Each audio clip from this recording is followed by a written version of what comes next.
प्यारे छात्रगण, आप सभी का मैथ हब खावा में हार्दिक स्वागत है। मैं आज क्लास 10 संस्कृत का सप्तमः पाठ यानी 7वीं पाठ, जिसका नाम है नीति अश्लोका। नीति अश्लोका का हिंदी अर्थ होता है नीति संबंधी अश्लोक। तो नीति अश्लोका पाठ का लाइन बाय लाइन हिंदी अनुवाद करने जा रहा हूँ, जो इस प्रकार है। अब है पहला लाइन है अयम पाठ सुप्रसिद्धस्य ग्रंथस्य महाभारतस्य उद्योगपर्वणः अंशविशेष अध्याय 33-40 रूपायः विदुरनीतिः संकलितः। अयम पाठ, यह पाठ सुप्रसिद्ध ग्रंथस्य यानी सुप्रसिद्ध ग्रंथ महाभारत के उद्योग पर्व अंश विशेष रूपया यानी अंश विशेष रूप अध्याय 33-40 अंश विशेष रूप विदुर नीति संकलित यानी विदुर नीति से संकलित है, विदुर नीति से ली गई है। यानी यह पाठ जो है महाभारत के उद्योग पर्व से लिया गया है और उद्योग पर्व में विदुर नीति से लिया गया है। युद्धम आसन्नम प्राप्य धृतराष्ट्रो मंत्री परवरम विदुरम स्वचित्तस्य शांतये कांचितः प्रश्नान् नीति विस्क्यान पृच्छति। युद्धम आसन यानी जो महाभारत युद्ध जो हुआ था, तो महाभारत युद्ध में कौरव और पांडव के पक्ष से युद्ध हुआ था, कौरव और पांडव के बीच में युद्ध हुआ था। कौरव के तरफ से कौरव का धृतराष्ट्र के तरफ से कौरव यानी कि कौरव के जो पिता थे वो धृतराष्ट्र थे और पांडव के पिता पांडु थे, जो कि दोनों अपना भाई थे। तो धृतराष्ट्र जो है जब युद्ध जो है नज़दीक, युद्धम आसनम यानी युद्ध जब नज़दीक आ जाता है, निकट आ जाता है, तो धृतराष्ट्र जो है मंत्री परवरम यानी मंत्री श्रेष्ठ, मंत्रियों में जो श्रेष्ठ थे विदुर से स्वचित्तस्य शांते, स्व मने अपना, चित्त मने चित्त भी होता है, चाहे तो अपने चित्त की शांति यानी आत्मा की शांति है। कांसितः प्रश्नान नीति विस्क्यान पृच्छति यानी कुछ प्रश्न जो है नीति के से संबंधित जो है प्रश्न पूछते हैं। मतलब कहने का अर्थ है कि जब युद्ध नज़दीक आ जाता है तो धृतराष्ट्र जो है मंत्री श्रेष्ठ विदुर से अपने चित्त की शांति के लिए कुछ प्रश्न, नीति विषयक प्रश्न जो है विदुर से पूछते हैं। तेषां समुचित उत्तरम विदुरो ददाति, उसका उत्तर यानी जितने भी सारे प्रश्न पूछते हैं उनका समुचित उत्तर जो है विदुर देते हैं। तेषां समुचित उत्तरम विदुरो ददाति, उसका समुचित उत्तर विदुर देते हैं। तदेव प्रश्नोत्तर रूपम ग्रंथ रूपम विदुर नीति, वे ही प्रश्न उत्तर यानी उन्होंने जो प्रश्न किया, धृतराष्ट्र ने प्रश्न किया और उसका जवाब विदुर ने दिया, तो वे जो प्रश्न उत्तर हुआ वो प्रश्नोत्तर रूप जो हुआ वो ग्रंथ रत्न विदुर नीति है। इहमपि भगवत गीतेव महाभारतस्यामपि स्वतंत्र ग्रंथ रूपा वर्तते, यह भी भागवत गीता की तरह महाभारत का अंग, भारतस्य अंगः अपि, यह भी भागवत गीता की तरह महाभारत का अंग होते हुए स्वतंत्र स्वतंत्र ग्रंथ की मान्यता, स्वतंत्र ग्रंथ रूपा वर्तते, स्वतंत्र ग्रंथ की मान्यता रखते हैं। ये था इसका पाठ परिचय। अब इसके बारे में थोड़ा और बताना चाहता हूँ कि विदुर एक महान धर्मात्मा और नीति विशारक थे, यानी नीतिवान थे, नीतिज्ञ थे। वो नीतिपरक बात करते थे, यानी कि क्या करना चाहिए, कि कैसे क्या करने से अच्छा होता है, क्या करने से खराब होता है, वो नीति विशारक बातें होती है। तो नीति संबंधी बातें क्या करते थे विदुर, और एक महान धर्मात्मा भी थे और नीति विशारद भी थे। नीति ग्रंथ को बढ़िया से वो जानते थे। तो यह जो नीति अश्लोक का पाठ जो है यह महाभारत से लिया गया है और महाभारत को महर्षि वेद व्यास ने लिखा है। विदुर ने अपने नीति ग्रंथ में जीवन उपयोगी विचार प्रस्तुत किया है और यह लोगों को संदेश देना चाहता है कि व्यक्ति को परिस्थिति के अनुसार परिस्थिति को ध्यान में रखकर कार्य करना चाहिए। ऐसा करने वाले लोग ना तो कभी अपमानित होता है, ना तो उनके साथ कोई समस्या आती है, ना तो वो किसी समस्या से हार खाता है और अपने कर्म धर्म पर आरूढ़ रहकर आने वाली पीढ़ी को जीवन जीने की कला का सम्यक ज्ञान देता है। तो अब मैं इस नीति अश्लोक का पाठ में कुल मिला के 10 अश्लोक दिए गए हैं। पहला अश्लोक है यस्य कृत्य मनोः विघ्नति सित्यहमुष्णं भयमरति समृद्धि असमृद्धवासः वे पंडित उच्यते। यस्य मन होता है जिसका, कृत्य मन होता है किया हुआ कर्म, शीतम विघ्नति, विघ्नति मतलब होता है बाधा, और शीत मन होता है जाड़ा, उष्णम मन होता है गर्मी, भय मन तो भय होता है, और रति मन होता है भावुकता। समृद्धि, समृद्धि का मतलब होता है संपन्नता, और समृद्धि का अर्थ होता है विपन्नता। शौवे पंडित, पंडित तो पंडित होता है, उच्चते मैंने कहा जाता है। तो इसका हिंदी अर्थ होता है, इसका हिंदी अर्थ होता है कि यस्य कृत्यम यानी जिसके किए गए कार्य को यानी कर्म को, किया हुआ कर्म को, न तो शीत मने जाड़ा, उष्णम मने गर्मी, यानी कि जिसके कर्म को, किए गए कार्य को, कर्म को यानी ना तो सर्दी, ना तो गर्मी, ना तो भय, ना तो भावुकता, ना तो संपन्नता, ना तो विपन्नता उसको बाधा डाल सके, उसे ही पंडित कहा गया है। यानी जिसके कर्म को सर्दी, गर्मी, भय, भावुकता, समृद्धि यानी संपन्नता, असमृद्धि यानी विपन्नता को प्रभावित नहीं करे, विघ्न नहीं डाल सके, बाधा उसमें नहीं, विघ्नति माने बाधा नहीं डाल सके, सह वे पंडित उच्यते, उसे ही पंडित कहा जाता है। अब इसका यदि स्वप्रसंग व्याख्या कहा जाए तो स्वप्रसंग की व्याख्या होगा कि प्रस्तुत श्लोक हमारे पाठ्य पुस्तक नीति अश्लोका पाठ से लिया गया है। यह श्लोक महान नीतिज्ञ विदुर लिखित हैं, विदुर ने लिखा है, और नीतिकार का कहना है कि पंडित उसे ही कहा गया है जो हर दशा में एक समान होते हैं। यहाँ जाड़ा और गर्मी का मतलब नहीं है, कहने का अर्थ है कि वो हर दशा में यानी जाड़े में, गर्मी में, संपन्नता में, विपन्नता में, यानी हर अवसर पर वो एक समान रहे, हर स्थिति में वो कभी बदले नहीं। यानी कहने का अर्थ है कि वो जीवन की सच्चाई यानी जिसको सत्य का ज्ञान हो जाता है वो प्रतिकूल परिस्थिति को भी देखकर ना विचलित होता है और ना तो अनुकूल परिस्थिति देखकर उससे डरता है। यानी कहने का मतलब है कि वह जो है हर क्षण एक समान रहता है, एक जैसा रहता है। भगवान श्री कृष्ण ने गीता में कहा था कि सुख दुख, लाभ हानि में एक समान रहने वाले लोग ही पंडित कहे जाते हैं, ज्ञानी कहे जाते हैं। तो अब है दूसरा श्लोक। तत्त्वज्ञः सर्वभूतानां योगज्ञः सर्वकर्मणां उपायज्ञो मनुष्याणां नरः पंडित उच्यते। इसका हिंदी अर्थ होता है नंबर दो नंबर श्लोक का कि पहले इसके थोड़ा सा मीनिंग को हम जानते हैं। तत्वज्ञ में होता है जीवन सत्य को जानने वाले, योगज्ञ का मतलब होता है कौशल को जानने वाले, सर्वभूतानाम, सर्वभूतानाम का अर्थ होता है सारे जीवों में, सर्वकर्मानाम यानी सारे कर्मों में, उपायज्ञो यानी उपाय को जानने वाले, मनुष्यानाम माने मनुष्यों के, नरः माने आदमी, पंडित तो पंडित उच्चते माने कहा जाता है। तो इसका सही अर्थ होता है कि सभी जीवों के आत्मा के रहस्य को जानने वाले, सभी कर्मों के योग को जानने वाले और मनुष्यों में उपाय जानने वाले व्यक्तियों को पंडित कहा जाता है। तत्वज्ञ यानी जीवन सत्य को जानने वाले, योगज्ञ माने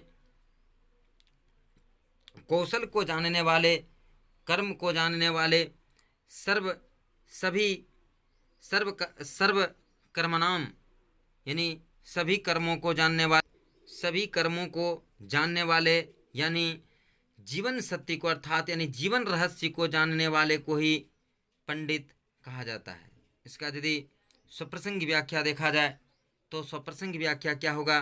प्रस्तुत श्लोक हमारी पाठ्य पुस्तक प्यूसम के नीति श्लोक का पाठ से लिया गया है। इसमें नीतिकार का कहना है कि मनुष्य सभी जीवों के रहस्य को जानता है।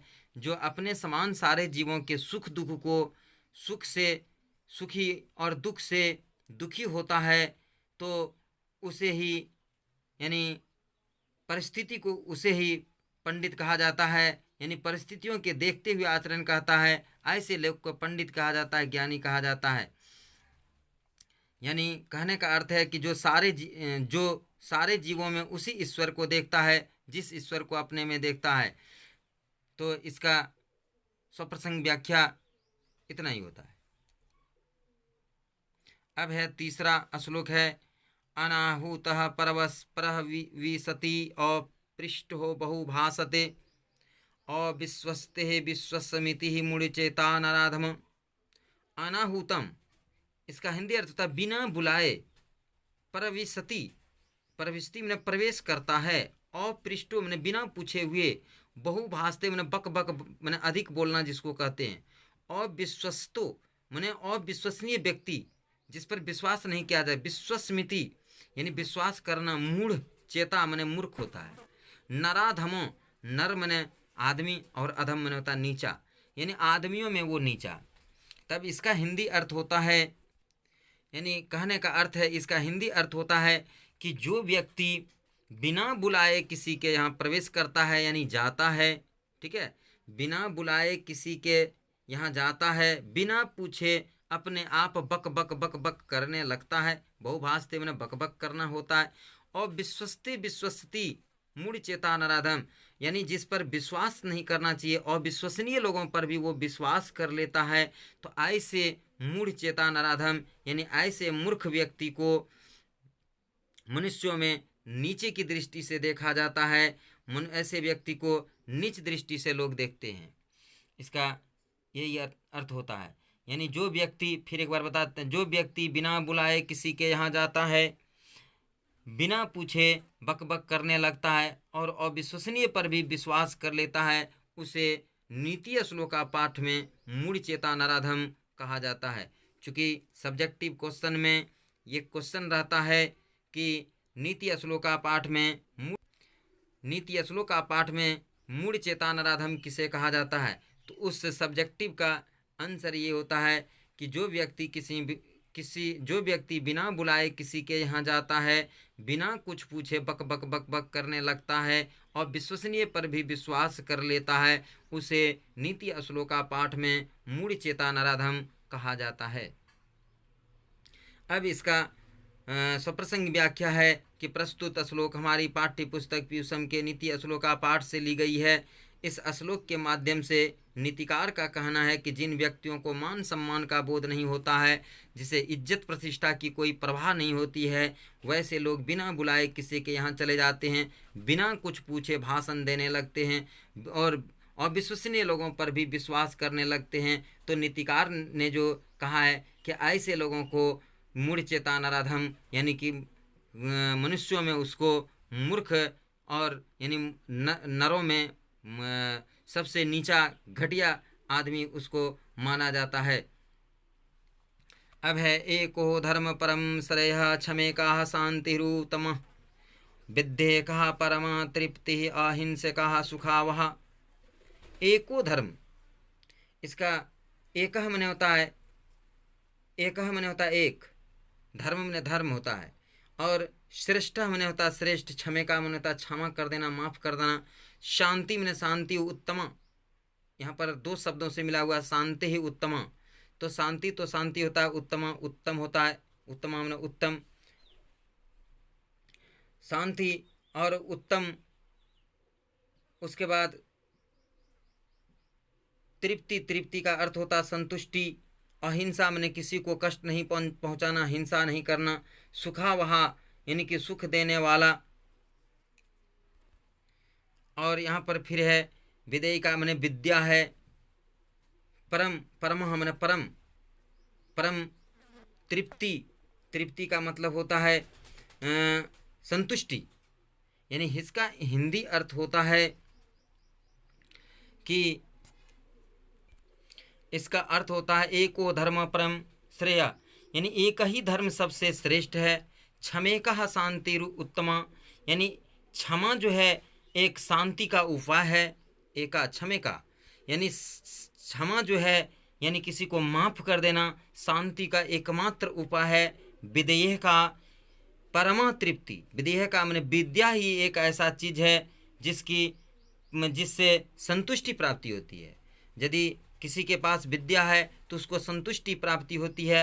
अहिंसे का यानी कि अहिंसा ही एक ऐसा चीज़ है जिससे सुखभा यानी कि सुख की प्राप्ति होती है। यानी इसका अर्थ होता है कि एक ही धर्म सबसे श्रेष्ठ है। क्षमा जो है शांति का एकमात्र उपाय है। विद्या जो है एकमात्र उपाय है संतुष्टि प्राप्त करने की। और अहिंसा जो है एकमात्र है सुख प्रदान करने वाले। ठीक है। अब इसका यदि स्वप्रसंग व्याख्या कहा जाए तो प्रस्तुत प्रश्न हमारी पाठ्य पुस्तक नीति पीयूषम के नीति असूलों का पाठ से लिया गया है, जिसमें नीतिकार का कहना है कि हर ऐसा व्यक्ति हर काम धर्माकुल करता है, इस कारण विरोधी भी हानि पहुंचाने में असमर्थ हो जाता है। यानी कहने का अर्थ है कि धर्म अथवा मानवता के मूल्य को समझ लेना चाहिए कि धर्म ही सबसे बड़ा चीज़ है। क्षमा से शांति मिलती है। यानी कहने का यदि आप किसी को क्षमा कर देते हैं तो आपको हमेशा जो है किसी से लड़ाई झगड़ा यानी कि नहीं होगी और शांति जीवन आप जिएंगे। और यदि किसी के पास विद्या प्राप्त है तो विद्या है तो उसके द्वारा जो है उसको संतुष्टि मिलती है। और अहिंसा यदि आप अहिंसा का भावना रखते हैं, अहिंसा के भाव पर चलते हैं, यानी किसी को आप कष्ट नहीं पहुंचाते हैं तो आप हमेशा जो है सुखी जीवन जिएंगे। यानी कहने का अर्थ है कि जिसने क्षमा करना सीख लिया वह सदा शांति महसूस करेगा, क्योंकि क्षमा गुण के कारण ही उसका कोई विरोध नहीं करता है।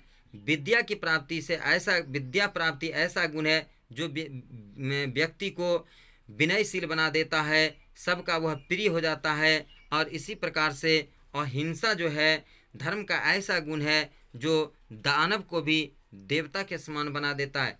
इसलिए नीतिकार का कहना है कि इसमें हर एक जीवन में सुख प्रदान करने वाला होता है। यानी कि हर एक जीवन यानी कि हर एक धर्म भी सुख प्रदान करने वाला होता है, क्षमा भी सुख प्रदान करने वाला होता है, विद्या भी सुख प्रदान करने वाला होता है और अहिंसा भी सुख प्रदान करने वाला होता है। अब है 5वां श्लोक। त्रिविद्धम नरक सिद्ध्यम द्वारम नास न मात्मनम कामः क्रोधस्थः लोभस्तम देतहम त्रयम त्यजेत।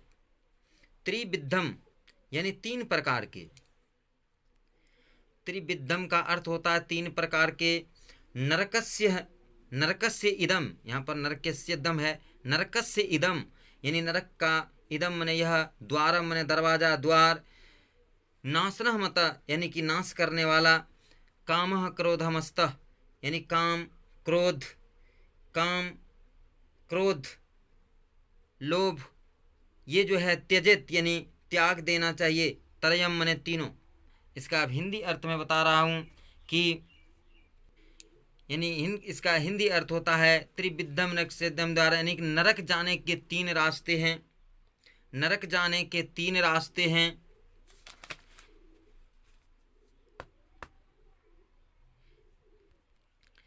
यानी इसका हिंदी अर्थ होता है कि नरक जाने के 3 रास्ते हैं। कौन कौन है? काम क्रोध लोभ। काम क्रोध लोभ ये 3 रास्ते हैं। यदि कोई आदमी इस तीनों को त्याग कर देता है तो वो नरक नहीं जाएगा। तो इसलिए कहने का अर्थ है कि नरक के 3 द्वार हैं, काम क्रोध लोभ। इसलिए इन तीनों को यानी काम क्रोध लोभ इन तीनों को त्याग देना चाहिए। यदि लोग ऐसा नहीं करता है तो वह कभी भी उच्च स्थान को नहीं प्राप्त कर पाता है और वह हमेशा नरक में जीवन जीता है।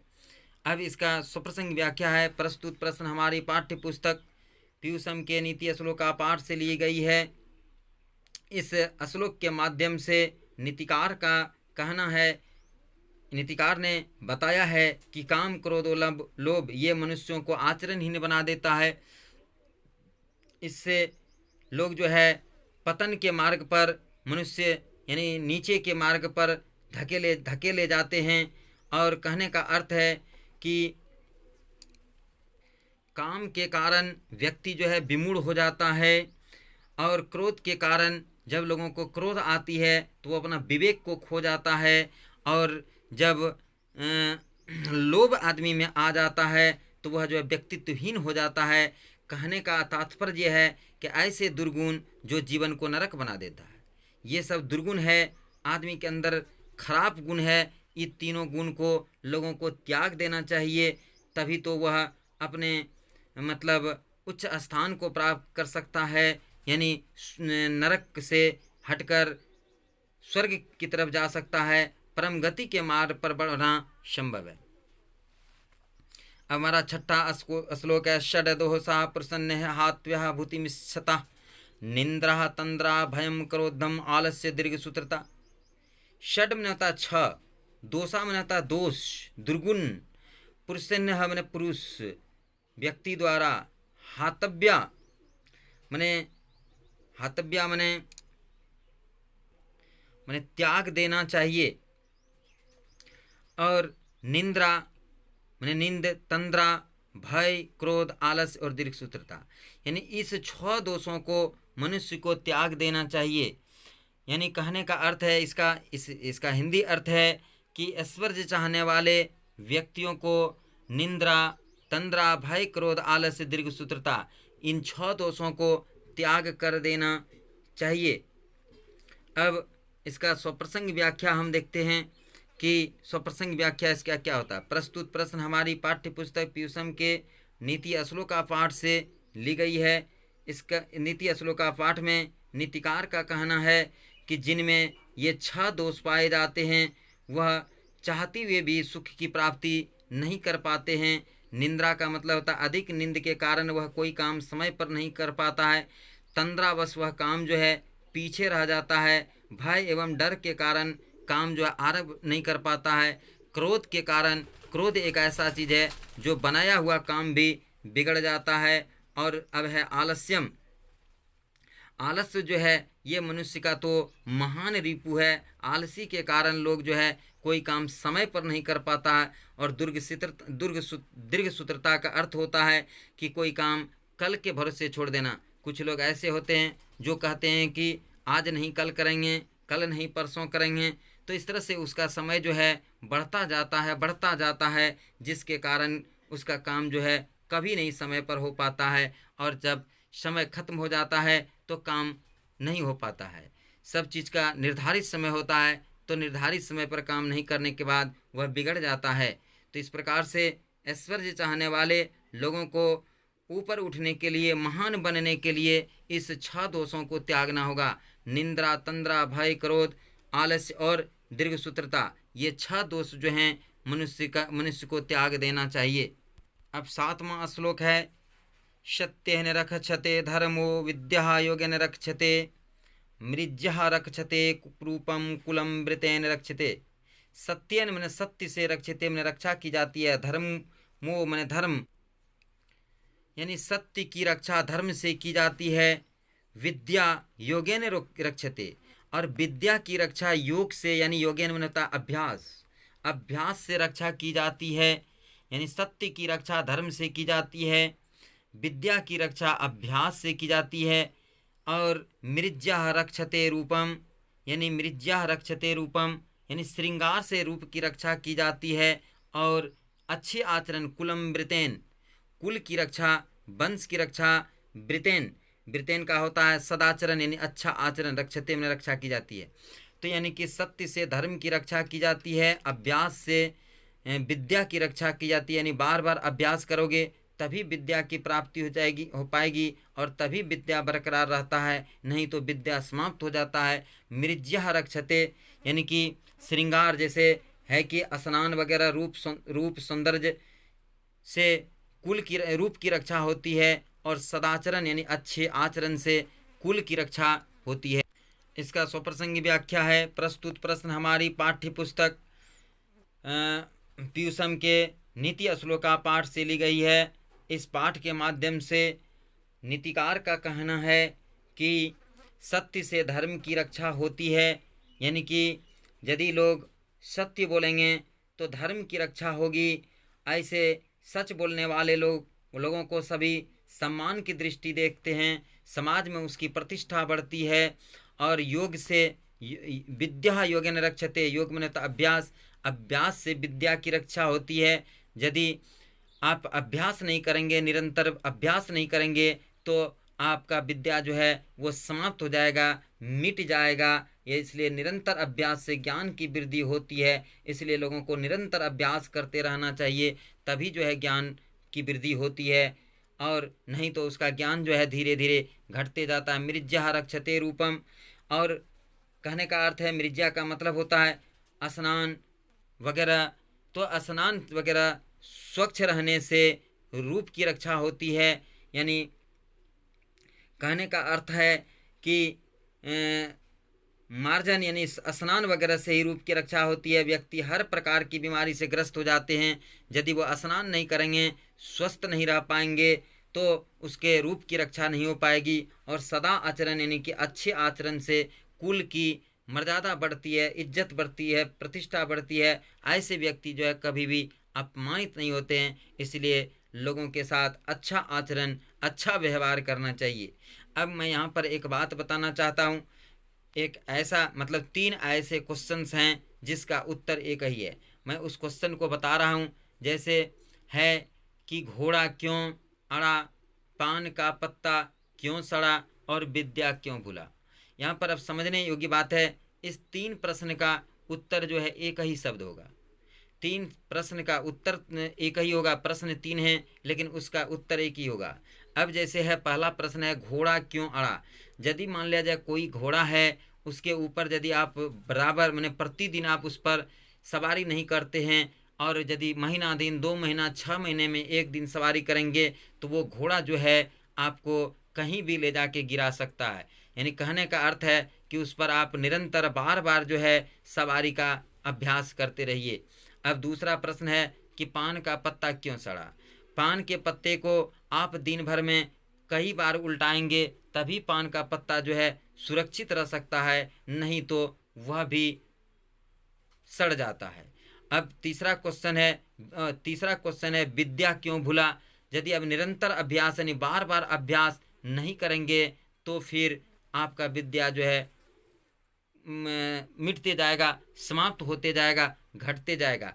और मैं एक भूल गया था, एक चौथा भी क्वेश्चन है। 4 क्वेश्चन है रोटी क्यों जला, ये भी एक क्वेश्चन है। तो यदि आप रोटी को दोहराते उल्टाते नहीं रहेंगे, बार बार उसको उल्टाते नहीं रहेंगे, तो रोटी भी जल जाता है। तो इन चारों क्वेश्चन का आंसर एक ही होता है, दोहराना।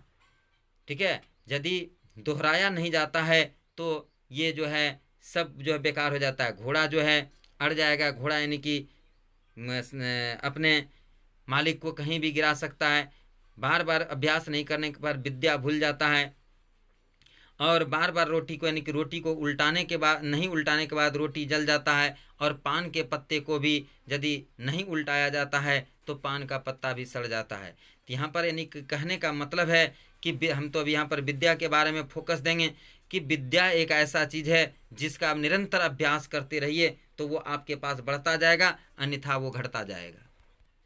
अब 8वां श्लोक है शुलभा पुरुषः राजन सततम प्रियवादिन अप्रियः तु पथस्य वक्ता श्रोता च दुर्लभा।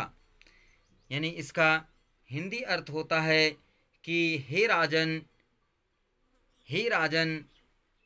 विदुर कहते हैं धृतराष्ट्र को कि हे राजन, मधुर वचन बोलने वाले तथा सुनने वाले हमेशा जो है आसानी से मिल जाते हैं। सुलभा पुरुषा राजन सततम प्रियवादिनम, यानी मधुर वचन बोलने वाले, मधुर वचन सुनने वाले जो है सुलभ होते हैं, यानी कि आसानी से वैसे पुरुष जो हैं, वैसे लोग जो हैं मिल जाते हैं, आसानी से मिल जाते हैं। लेकिन अप्रियः तु पथस्य वक्ता, यानी अप्रिय बोलने वाले लोग जो हैं, ऐसे लोग जो हैं, कटु वचन बोलने वाले लोग जो हैं नहीं मिलते हैं। और कटु शब्द सुनने वाले लोग जो हैं दुर्लभ होते हैं, नहीं मिलते हैं, वैसे लोग दुर्लभ होते हैं।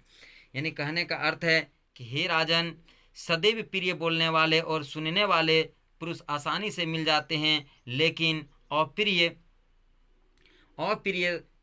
बोलने वाले, अप्रिय सुनने वाले लोग जो हैं दुर्लभ होते हैं, नहीं मिलते हैं।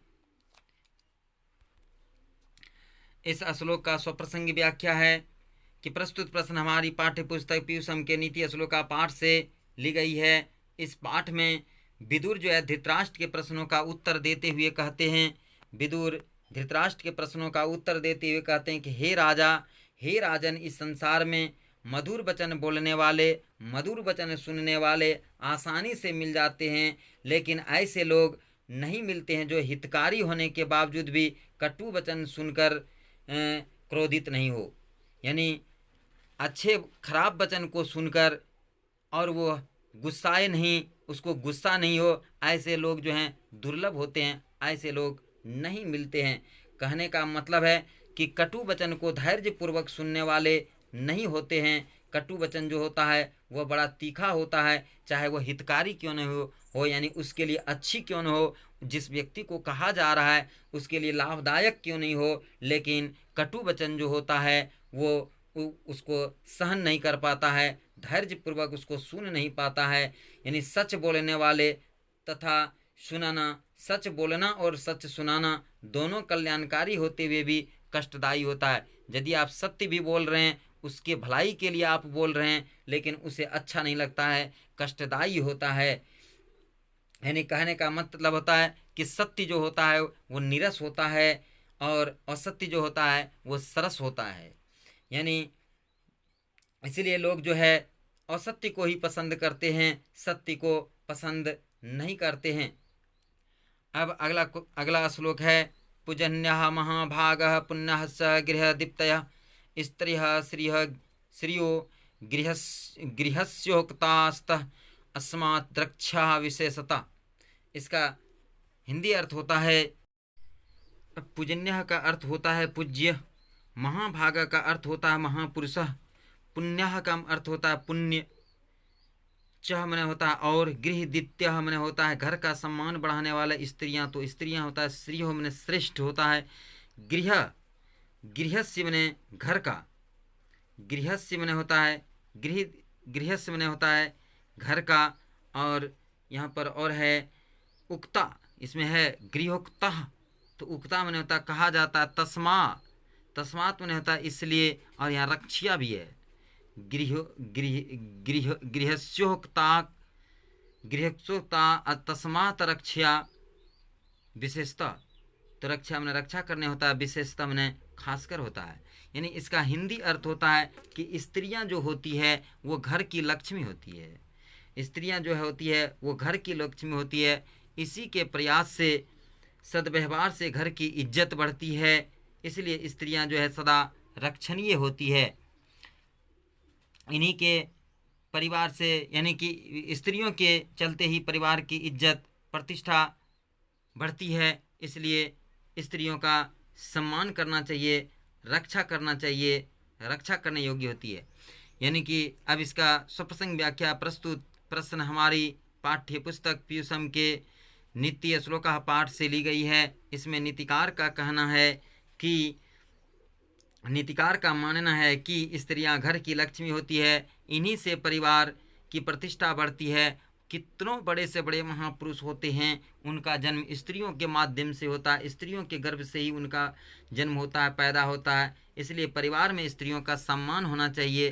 कहने का तात्पर्य है कि सारा दायित्व जो है होता है घर का स्त्रियों के ऊपर होता है, स्त्रियां ही घर का संचालन करती है, इन्हें ही कुशल संचालन से उन्नति और अवनति होती है। यदि स्त्रियां अच्छे से संचालन नहीं करेगी घर का, तो वो घर जो है दरिद्रमय हो जाएगा, दरिद्रता से दरिद्रता की ओर बढ़ जाएगा, यानी गरीब हो जाएंगे, वहाँ गरीब हो जाएंगे उनके परिवार के लोग, कंगाल हो जाएंगे उनके परिवार के लोग, उनका जो है अवनति होगा, उन्नति नहीं होगा। और यदि स्त्रियां होशियार होती है, अच्छे से घर को चलाती है, तो उस घर में उन्नति होती है, उस घर में लक्ष्मी का वास होता है।